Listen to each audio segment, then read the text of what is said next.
Olá, pessoalzinho. Olá, pessoalzinho lindo do meu canal. E vamos para mais uma atualização aqui do nosso canal Sala de Aulas.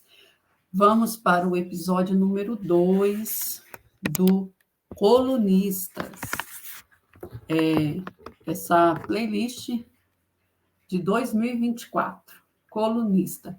Trago aqui hoje a coluna do El País, Espanha. Vocês sabem que o El País não existe mais aqui no Brasil, né? Mas nós temos o Rodolfo Borges, ele escreveu. Esse artigo ele é velho, ele é de 2018, mas eu encontrei essa semana e eu achei muito interessante, porque fala aqui sobre um dos assuntos que nós brasileiros jamais deveríamos esquecer, porque enquanto a gente não resolver isso, a gente não vai conseguir passar adiante na história, que é fazer ali a reconstituição verdadeira da ditadura militar brasileira, período de 64 a 85. A gente não pode ficar historicamente sempre botando as coisas debaixo do tapete, fingindo que elas não acontecem, porque, como eu falei, é um fato histórico. E enquanto a gente não fechar essa conta com o fato histórico, nós vamos continuar elegendo mal, vamos continuar andando junto com golpes, aceitando golpes, sendo ludibriados por políticos falsos, conservadores, hipócritas e tudo mais. Então, é fundamental que a gente aprenda a olhar para a história e como uma alinhada, uma história como aliada. Então, vamos lá. O Rodolfo Borges, ele traz aqui, em 2018, o seu artigo no El País, Espanha. Ditadura militar brasileira, documento da CIA relata que cúpula do governo militar brasileiro autorizou execuções, tá? Então, para aqueles que acham, né, que ditadura é o oba-oba, né, que, tudo bem, não é tão grave assim, bom era naqueles tempos, né, a ordem, não sei o quê, né, é pátria, família, né, obediência, cuidado, né, a realidade, ela é bem dura, bem dura. Vamos lá, então? Vamos lá, então. O nosso Rodolfo Borges começa assim. Decisão do presidente brasileiro Ernesto Geisel de continuar com as execuções sumárias e subversivos perigosos sobre certas condições, fecha aspas, diz um memorando de 11 de abril de 1974, enviado pelo diretor da CIA, a agência de inteligência norte-americana, para o então secretário de Estado Henry Kissinger. O documento revelado pelo Bureau of Public Affairs do Departamento de Estado dos Estados Unidos expõe que a cúpula do governo militar brasileiro, 64 a 85, sabia sobre as ações de execução tomadas contra adversários do regime. Abre aspas. Este é o documento secreto mais perturbador que já li em 20 anos de pesquisa, fecha aspas, descreveu o pesquisador Matias Spector, coordenador do Centro de Relações Internacionais da Fundação Getúlio Vargas. Spector chamou a atenção nesta quinta-feira, estamos falando aqui de 2018, quando foi escrito esse artigo, para relatos disponibilizados pelo governo norte-americano.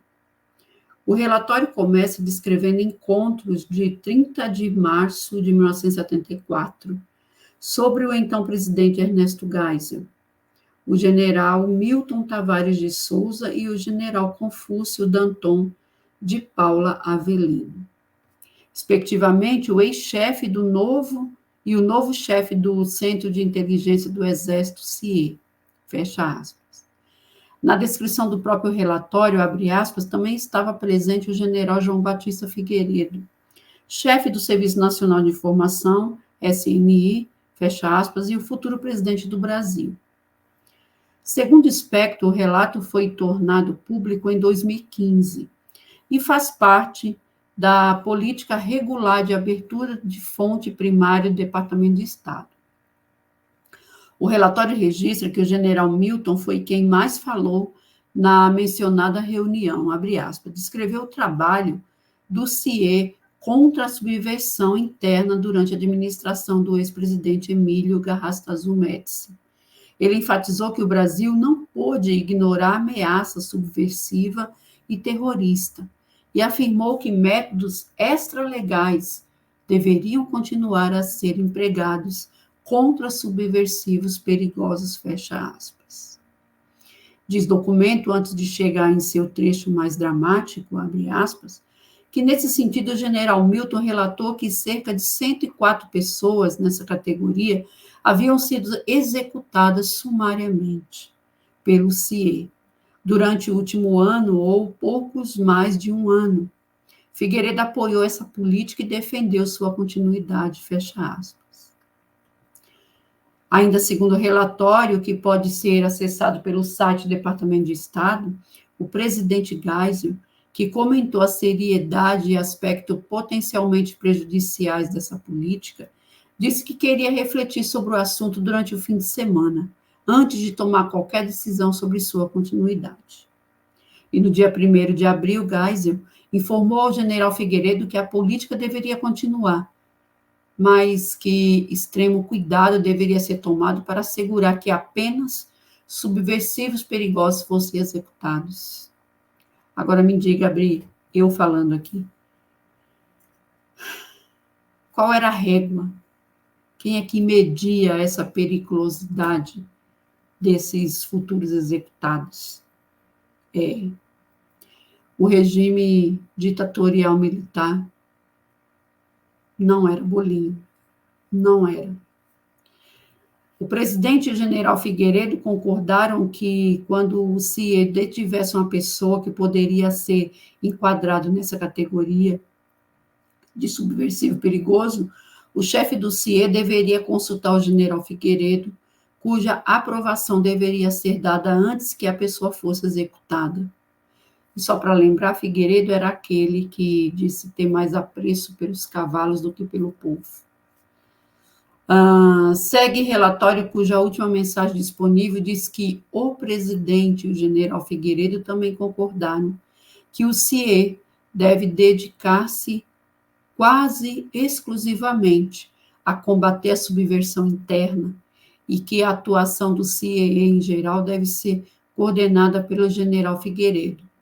Apesar de o sigilo do documento ter caído, 2 parágrafos que somam ao total 19 linhas foram mantidos em segredo. Para Spector, que topou com o registro enquanto pesquisava outros assuntos, o memorando é prova do envolvimento do regime militar na política de execuções sumárias de inimigos do regime. Ela se soma a evidências já existentes, como a gravação revelada pelo jornalista Hélio Gaspari, em que Geisel dá luz verde para a repressão, a guerrilha no Araguaia, e o depoimento em que um general francês escreveu a um historiador a ocasião em que Figueiredo levou para acompanhar uma sessão de tortura. Segundo o pesquisador, abre aspas, o relato mostra a importância de as autoridades brasileiras também abrirem os seus arquivos, fecha aspas. Então, aqui, meus amigos, esse breve relato, né, de Rodolfo Borges expõe as vísceras do que é esse período tão terrível da ditadura militar de 64 a 85 no Brasil. E concordo plenamente aqui com o pesquisador Hélio Gaspari, que diz aqui no final que esse relato mostra a importância das autoridades brasileiras abrirem os seus arquivos. Eu, como historiadora, fico me perguntando, até quando o brasileiro vai continuar querendo acreditar de que nós somos um povo cordato, feliz, conservador? Até quando? Até quando a gente vai ficar fechando essa janela? A janela que nos traria muita dor, com certeza, historicamente falando, mas que ao final dessa dor, dessa depuração, nos traria também a nossa identidade, porque sairíamos desse contexto hipócrita e nos veríamos como realmente nós somos. Um povo bom, um povo trabalhador, um povo justo na sua maioria, mas que também somos muito preconceituosos ainda, que somos sim racistas, que somos sim um povo ainda muito ignorante no que toca à política, no que toca ao nosso conhecimento quanto à nossa importância de fazer parte dessa nação.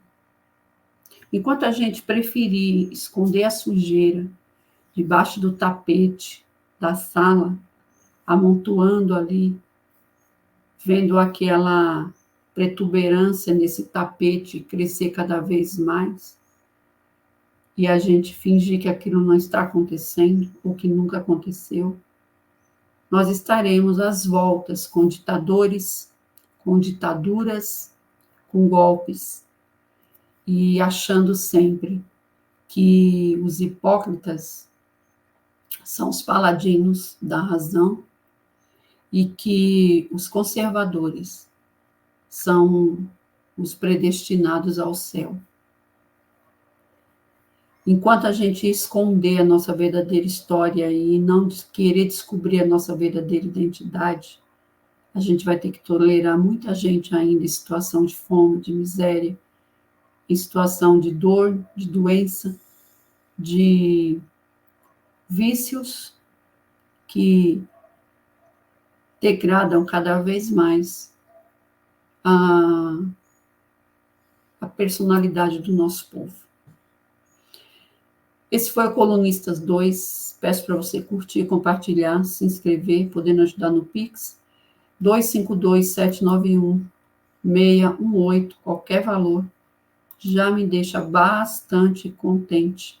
Ou 11-98075-8181. Me ajuda a manter aqui o canal na plataforma. Me ajuda também a trazer mais pessoas aqui para o nosso canal. Nosso canal aqui já tem 4 anos, quase 5. E a gente não saiu ainda dos 1.700. Ou eu sou muito péssima, ou realmente a gente não dá muito valor à educação, né? O canal de educação, o canal de informação e de política. Me ajuda. Obrigada e até o próximo.